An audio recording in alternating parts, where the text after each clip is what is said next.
May nakita ako sa balita dito sa UNTV tungkol ito sa impeachment ni VP Sara na nagkomentaryo tong dalawang congressman, itong si Janet Garen at saka itong si Bini Abante. Especially ito si Bini Abante ay talagang nag-u-turn na. Pag ganun siya, dati pag ganun siya tapos biglang nag-u-turn, wala na siyang di na siya interesado dito sa kanyang sinasabi dati na mukhang susuporta to dapat sa impeachment ni VP Sara, pero ngayon nagkaroon na ng pananalita na hindi na siya susuporta dito sa impeachment. So ibig sabihin siya as in wala na siyang pakialam sa impeachment. So kung gusto daw nga mag-impeach ang mga congressman by 2026 ang kasi hindi na sila pwede mag-file itong na to kasi dapat na na yan yata sila na isang beses pag nag-file ng complaint doon sa impeachment is once a year lang. So hindi na sila pwede mag-file dahil nga dito sa ngayon na wala ng hindi umuusad ang impeachment. So ang kanyang pananaw ay hindi maganda ngayon tatalakayin, lalo na wala din silang kasiguraduan na pagdating sa Senado ay dead on arrival yan doon. Hindi yan pwedeng talakayin din doon kasi alam natin ang Senado na bukal din sa kanila noon na wala silang time doon kasi marami silang ginagawa. Kaya itong impeachment ni VP Sara, talaga to na hindi talaga to matutuloy. Na nangyari to, nayanig sila ng husto doon sa rally ng INC kasi nakita naman talaga ng mga congressman na yun kung gaano talaga karami ang INC o bukod tangi ang INC na nagpahayag ng suporta na ayaw ng impeachment. So itong lahat ng mga congressman medyo nagbago na talaga, hindi lang medyo, talagang totally nagbago yung isip nila na hindi na tayo maggano dyan, hindi na tayo magkikialam sa impeachment kasi mag-i-eleksyon na itong taon na to. Sa kanilang mga distrito may mga INC rin dyan, so kailangan nila ng boto. So by 2026 malabo pa rin yun. So bago po natin dugtungan ating mga opinion, ating mga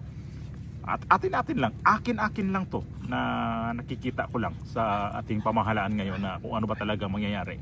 So itong opinion na to sa akin lang to. Okay, pasok mo ng video pero bago ho yan, paki-subscribe po ang itong channel na ito.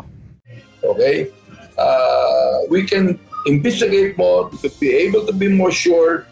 In the 20th Congress, we can be more sure of the impeachment rather than today. Wala pang lumalapit kay Manila 6th District Representative Bini Abante upang hingi ng kanyang endorsement sa isang impeachment complaint laban kay Vice President Sara Duterte. Kung meron mang magtatangka, hindi niya ito susuportahan dahil naniniwala siyang hindi na ito kayang asikasuhin ng 19th Congress. At this point in time, palagay ko, Tina, hindi na eh. I made up my mind that I'm not going to be a party of the impeachment now because it's too short a time and I think that we're not prepared for it.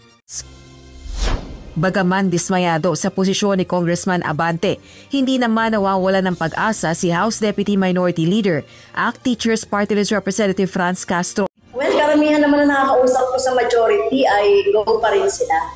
No, siguro sa timing lang at go signal. Kasi alam naman natin may 1-year ban. Pag sinimulan ba ngayon, magiging kadugtong nung pag-assume ng bagong kongreso after the elections? Yan yung katanungan ng marami. Because it will be a different composition. We will have different chairman. Ito yung mga bagay na tinatanong. Kasi kung kadugtong siya, pwede. Pero kung hindi siya kadugtong, doon nga yung tanong, nakakayanin ba with the time constraint? Sa June 2025, nakatakda ang adjournment ng sesyon ng 19th Congress. Wala na silang chance. Hindi na sila interesado nga doon sa impeachment. Si Garen, ito si Janet Garen, ito yung congresswoman sa may Iloilo. At si Bini Abante sa may 5th district ba o 6th district yata ng Maynila. So dalawang lagas na ito sa may impeachment ng in-endorse nito Makabayan Black nila ni Franz Castro. So dalawa na hindi sumuporta. Ito mga congressman to na kasama to sa mga majority na binabanggit niya dati na liligawan nila para suportaan ang impeachment. Pero itong dalawa wala na. Si Janet Garen nalalabuan pa din sa itong impeachment na to na inihain at saka sa by 2026 kasi sabi niya kung pwede ba daw yun na itong inihain lang ngayong impeachment is dadalhin pa rin nila by 2026 para parang sabihin na lang na mayroon siyang paano ba i-explain ko yan na parang gusto nila na parang i-connect na lang, ganon ba yun, i-connect na lang para mas madali siguro. Pero sabi nga niya malabo pa rin mangyari by 2026 kasi mag-iba na yung mga lalo na sa kongreso, mag-iba na yung mga chairmanship, mag-iba na rin yung mga congressman dyan na sigurado mawawala, ang daming papasok na bago. So hindi nila alam kung ano yung kalakaran sa mga bago, kung pwede bang susuporta sa impeachment o hindi. So itong 2026 mas critical to lalo kasi by 2028 national election ulit.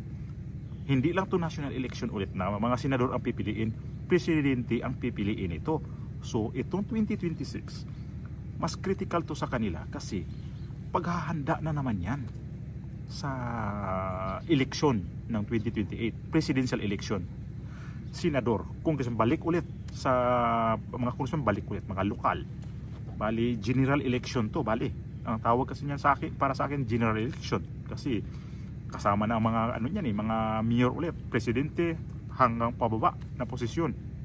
So, mas lalong critical to kasi mas malaking preparasyon nila nito. Kasi kailangan sila magbitbit ng presidente kasi ang presidente kung mananalo ang kanilang presidente yung bibit-bitin sa mga lokal, yan yung mag-akay sa kanila by 2028 na rin. So malabo nga ang sabi niya. So itong impeachment ni VP Sara, wala talaga tong patutunguhan na. So nanganganib na ano na naman ang kanilang ibato dito sa problema, ano naman ibato nilang issue dito sa ating VP na Vice Presidente na kailangan talaga nilang mapatalsik to o kaya kasuhan. Kung meron kayong matibay talaga na itong nakikita nyo, bakit din nyo kasuhan? Lalo to Makabayan Black. Kung naggasta to siya ng milyon na halaga, bakit din nyo kasuhan sa ombudsman? I-file nyo ng kaso, hindi yung sa impeachment kayo pupunta. Nakakapagtaka lang kasi ang kanila talagang gusto impeachment kasi pag na-impeach kasi ang Vice Presidente or presidente halimbawa, hindi yan pwedeng tatakbo pagka presidente si VP Sara kung ma-impeach siya kasi nasa batas yan. Ngayon pag ito hindi to ma-impeach, nanganganib kayo pari-parihas. So pagdating ng 2026 kanya-kanyang balimbingan yan. Itong administrasyong Bongbong Marcos, tandaan nyo itong aking vlog ngayon, itong presidente ngayon, kung by 2026 kanya-kanyang pulasan ang mga tao dito. Itong 2025 hindi pa to, kaya lang pagdating ng 2026 kasi ito si VP Sara may pahiwatig na nga tatakbo siya ng presidente by 2028. Wala pa na nakikita medyo mabigat na kalaban wala pa. Pagka ito yung tatakbo ngayon ng sa ngayon walang makakatalo nito. Kaya ganun na lang katakot ito mga congressman ngayon, lalo to Makabayan Black, kasi sila pagdating ng panahon na si VP ang magiging presidente, magtatago talaga to sila o maglayas na by 2027 kung walang mabigat na kalaban si VP Sara, kung walang kaso na mabigat na may sampa, di kanya-kanya na kayong tago. Nag-away kasi dito mga alaga ko, kaya pasensya na kayo. Kaya yun ang ko dito na nag-u-turn na si VP kay tungkol dito sa impeachment ni VP Sara, to si Bini Abante ng Manila saka si Garin ng Iloilo na hindi na sila interesado sa impeachment ni VP Sara. So nakakabigla lang kasi si Bini Abante napakabukal nito. Parang gusto niya na ura-urada ang impeachment pero ngayon wala na.